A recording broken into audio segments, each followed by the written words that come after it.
Guys welcome back. आज हम पता क्या कर रहे हैं कि ना हम फर्स्ट आर्टिकल से स्टार्ट कर रहे हैं। Part 1 the union and it's territory.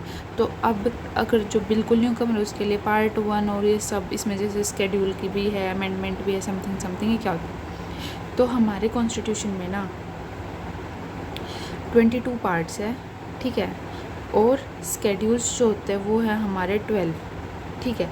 इनको याद रखने के लिए हम जो ट्रिक लगा सकते हैं, 12 में 10 प्लस किया तो 22, मतलब दोनों में 2 है समथिंग, कुछ ऐसे याद कर लेना, आई डोंट नो, बट ये ईजी होता है। 12 स्केड्यूल्स, 22 पार्ट्स।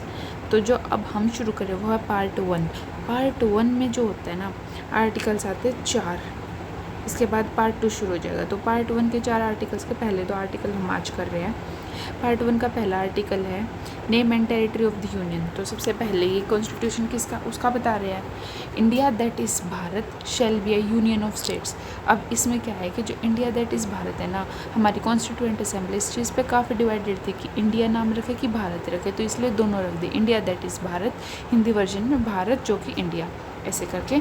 और यूनियन ऑफ स्टेट्स का भी इम्पोर्टेंट रोल है। यूनियन ऑफ स्टेट्स ये दिखाते हैं कि जो हमारी स्टेट्स है ना वो डिस्ट्रक्टिबल है, बट जो हमारी यूनियन है ना वो इनडिस्ट्रक्टिबल है, क्योंकि हमारी यूनियन ना दो कॉन्सेप्ट होते हैं, holding together and coming together federalism.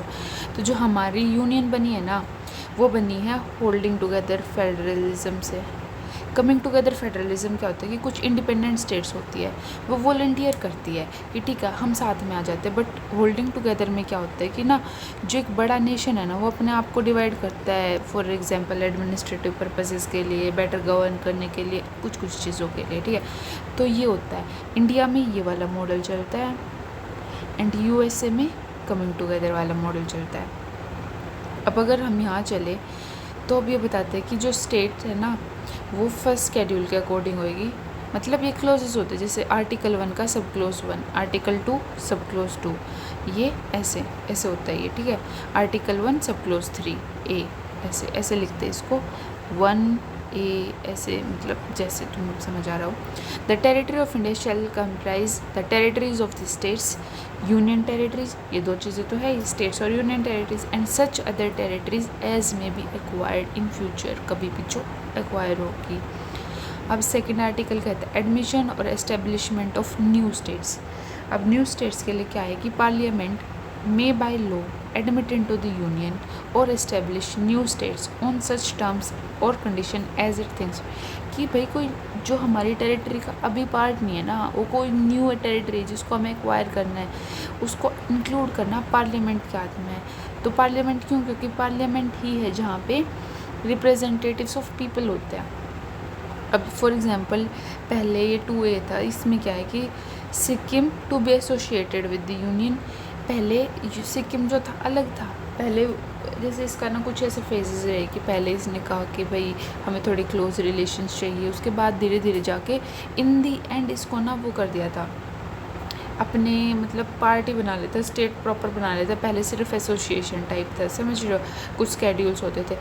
तो पहले जो पार्ट ए पार्ट बी ऐसे कुछ करके ना स्टेट्स का डिवीजन होता था, उसको गो थ्रू किया था। जैसे अब ये सेकंड थर्ड ये सब कैसे ऐड किया था, ये किया था स्टेट रीऑर्गेनाइजेशन एक्ट 1956 के बाद 7th अमेंडमेंट एक्ट आई थी 1956, जिसमें प्रॉपर उन स्टेट्स को हमने जैसे जैसे डिवाइड करना था कर दिया था।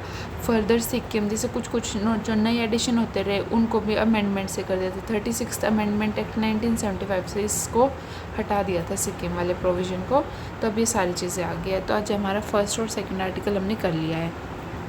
India that is Bharat shall be union of states, इन चीज़ों पर ध्यान रखना। यूनियन से याद रखना हमें holding together coming together federalism. Holding और कमिंग में जैसे ये करना, कमिंग आ रही है, आएगा कौन, जो पावरफुल होगा। होल्ड हमने साथ साथ है सारे, कि भाई इसमें कुछ ऐसी पावर और नहीं है, हम साथ है मतलब हम है, एक है, ऐसे कुछ याद कर सकते हो इसको। टेरिटरीज ऑफ इंडिया, स्टेट्स और यूनियन टेरिटरीज है ही, पावर किसके पास होते हैं, पार्लियामेंट के पास। सिक्किम का एग्जाम्पल याद रख लेना, अगर रहा याद तो तुम ये याद रख सकते हो, वरना ये याद इंपॉर्टेंट है कि स्टेट रीऑर्गेनाइजेशन एक्ट 1956, ठीक है। अब इन सब को याद रखना। आर्टिकल 1 और 2 हो गया, बाकी कल कंटिन्यू कर।